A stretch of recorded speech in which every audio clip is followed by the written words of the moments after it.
ಇಂದಿನ ವಿಡಿಯೋ ವಿಷ್ಣು ಸಹಸ್ರನಾಮ ಸ್ತೋತ್ರದ 62ನೇ ಶ್ಲೋಕದ ಬಗ್ಗೆ. ಈ ವಿಡಿಯೋದಲ್ಲಿ ವಿಷ್ಣು ಸಹಸ್ರನಾಮ ಸ್ತೋತ್ರದ 62ನೇ ಶ್ಲೋಕದ ಅರ್ಥವನ್ನು ತಿಳಿದುಕೊಳ್ಳೋಣ ಮತ್ತು ಈ ಶ್ಲೋಕವನ್ನು ಪಠಿಸುವುದರಿಂದಾಗುವ ಪ್ರಯೋಜನಗಳನ್ನು ಸಹ ನಾವು ತಿಳಿಯೋಣ. ವಿಷ್ಣು ಸಹಸ್ರನಾಮ ಸ್ತೋತ್ರದ 62ನೇ ಶ್ಲೋಕವು ಹೀಗಿದೆ. ತ್ರಿಸಾಮ ಸಾಮಗಾ ಸಾಮ ನಿರ್ವಾಣಂ ಭೇಷಜಂ ಭಿಷಕ ಸನ್ಯಾಸಕೃಚ್ಚ ಶಾಂತೋ ನಿಷ್ಠಾ ಶಾಂತಿ ಪರಾಯಣಂ. ಈ ಶ್ಲೋಕದಲ್ಲಿ ಭಗವಾನ್ ವಿಷ್ಣುವಿನ 12 ನಾಮಗಳಿವೆ.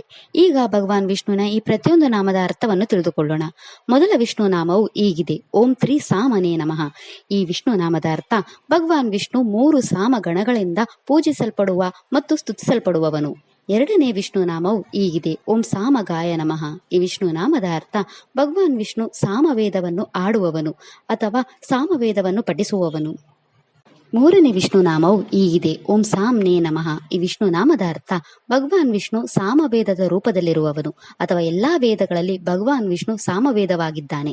ನಾಲ್ಕನೇ ವಿಷ್ಣು ನಾಮವು ಹೀಗಿದೆ. ಓಂ ನಿರ್ವಾಣಾಯ ನಮಃ. ಈ ವಿಷ್ಣು ನಾಮದ ಅರ್ಥ ಭಗವಾನ್ ವಿಷ್ಣು ಎಲ್ಲ ದುಃಖಗಳನ್ನು ಮೀರಿದವನು ಅಥವಾ ನಮಗೆ ಪರಮಾನಂದವನ್ನು ನೀಡುವವನು.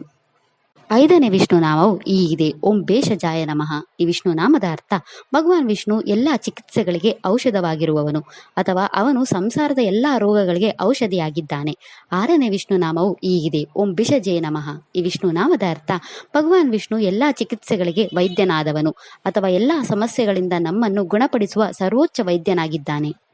ಏಳನೇ ವಿಷ್ಣು ನಾಮವು ಹೀಗಿದೆ. ಓಂ ಸನ್ಯಾಸಕೃತೇ ನಮಃ. ಈ ವಿಷ್ಣು ನಾಮದ ಅರ್ಥ ಭಗವಾನ್ ವಿಷ್ಣು ಮೋಕ್ಷವನ್ನು ಪಡೆಯಲು ಸನ್ಯಾಸ ಆಶ್ರಮವನ್ನು ಪರಿಚಯಿಸಿದವನು. ಎಂಟನೇ ವಿಷ್ಣು ನಾಮವು ಹೀಗಿದೆ. ಓಂ ಸಾಮಾಯ ನಮಃ. ಈ ವಿಷ್ಣು ನಾಮದ ಅರ್ಥ ಭಗವಾನ್ ವಿಷ್ಣು ಎಲ್ಲವನ್ನು ನಿಯಂತ್ರಿಸುವವನು ಅಥವಾ ಸನ್ಯಾಸಿಗಳ ಮನಸ್ಸನ್ನು ನಿಯಂತ್ರಿಸುವವನು. ಒಂಬತ್ತನೇ ವಿಷ್ಣು ನಾಮವು ಹೀಗಿದೆ. ಓಂ ಶಾಂತಾಯ ನಮಃ. ಈ ವಿಷ್ಣು ನಾಮದ ಅರ್ಥ ಭಗವಾನ್ ವಿಷ್ಣು ದೈಹಿಕ ಸುಖಗಳಿಂದ ಆಕರ್ಷಿತನಾಗದವನು ಅಥವಾ ಪ್ರಪಂಚದ ಸುಖಗಳಲ್ಲಿ ಯಾವುದೇ ಆಸಕ್ತಿ ಇಲ್ಲದೆ ಯಾವಾಗಲೂ ಶಾಂತಿಯುತವಾಗಿರುವವನು. ಹತ್ತನೇ ವಿಷ್ಣು ನಾಮವು ಹೀಗಿದೆ. ಓಂ ನಿಷ್ಠಾಯೇ ನಮಃ. ಈ ವಿಷ್ಣು ನಾಮದ ಅರ್ಥ ಭಗವಾನ್ ವಿಷ್ಣು ಪ್ರಳಯದ ಸಮಯದಲ್ಲಿ ಎಲ್ಲವೂ ಕೊನೆಗೊಳ್ಳುವ ಸ್ಥಳವಾಗಿದ್ದಾನೆ ಅಥವಾ ಅಂತಿಮವಾಗಿ ಎಲ್ಲಾ ಜೀವಿಗಳು ಅವನಲ್ಲಿ ತಲುಪುತ್ತವೆ. 11ನೇ ವಿಷ್ಣು ನಾಮವು ಹೀಗಿದೆ. ಓಂ ಶಾಂತೆಯೇ ನಮಃ. ಈ ವಿಷ್ಣು ನಾಮದ ಅರ್ಥ ಭಗವಾನ್ ವಿಷ್ಣು ಅಜ್ಞಾನವನ್ನು ಹೋಗಲಾಡಿಸಲು ಕಾರಣನಾದವನು ಅಥವಾ ಅವಿದ್ಯೆಯನ್ನು ಅಥವಾ ಅಜ್ಞಾನವನ್ನು ಸಂಪೂರ್ಣವಾಗಿ ಅಳಿಸುವವನು. 12ನೇ ವಿಷ್ಣು ನಾಮವು ಹೀಗಿದೆ. ಓಂ ಪಾರಾಯಣಾಯ ನಮಃ. ಈ ವಿಷ್ಣು ನಾಮದ ಅರ್ಥ ಭಗವಾನ್ ವಿಷ್ಣು ಉನ್ನತ ಪೀಠದಲ್ಲಿರುವವನು ಮತ್ತು ಎಂದಿಗೂ ದೈಹಿಕ ಸುಖಗಳಿಗೆ ಮರುಳಾಗದವನು. ಈ ಶ್ಲೋಕವು ನಮಗೆ ಆಳವಾದ ಮಾನಸಿಕ ನೆಮ್ಮದಿಯನ್ನು ಉತ್ತೇಜಿಸುತ್ತದೆ. ನಮ್ಮ ಲೌಕಿಕ ಜೀವನದ ದುಃಖಗಳು ಮತ್ತು ಕಾಯಿಲೆಗಳಿಂದ ಮುಕ್ತರಾಗಲು ಸಹಾಯ ಮಾಡುತ್ತದೆ. ಇದು ನಮಗೆ ಸ್ವಯಂ ನಿಯಂತ್ರಣವನ್ನು ಬೆಳೆಸುತ್ತದೆ. ಅಂತಿಮವಾಗಿ ಆಧ್ಯಾತ್ಮಿಕ ವಿಮೋಚನೆಗೆ ಸಹಾಯ ಮಾಡುತ್ತದೆ. ಈ ಶ್ಲೋಕವು ನಮ್ಮ ಜೀವನದಿಂದ ಎಲ್ಲಾ ದುಃಖಗಳನ್ನು ತೆಗೆದುಹಾಕುತ್ತದೆ. ಈ ಶ್ಲೋಕವು ಎಲ್ಲಾ ರೀತಿಯ ಚಿಕಿತ್ಸೆಗಳು ಮತ್ತು ರೋಗಗಳನ್ನು ಗುಣಪಡಿಸುತ್ತದೆ. ಇದು ನಮಗೆ ಶಾಂತಿಯುತ ಮನಸ್ಸನ್ನು ನೀಡುತ್ತದೆ. ನಮ್ಮ ಎಲ್ಲ ಆತಂಕಗಳನ್ನು ತೆಗೆದುಹಾಕುತ್ತದೆ. ನಮ್ಮ ಎಲ್ಲ ಅಜ್ಞಾನಗಳನ್ನು ತೆಗೆದುಹಾಕುತ್ತದೆ ಮತ್ತು ಅಂತಿಮವಾಗಿ ನಮಗೆ ಪರಮ ಆನಂದವನ್ನು ನೀಡುತ್ತದೆ.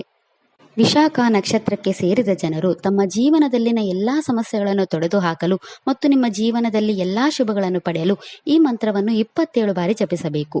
ಇದಿಷ್ಟು ವಿಷ್ಣು ಸಹಸ್ರನಾಮ ಸ್ತೋತ್ರದ 62ನೇ ಶ್ಲೋಕದ ಕುರಿತಾಗಿತ್ತು.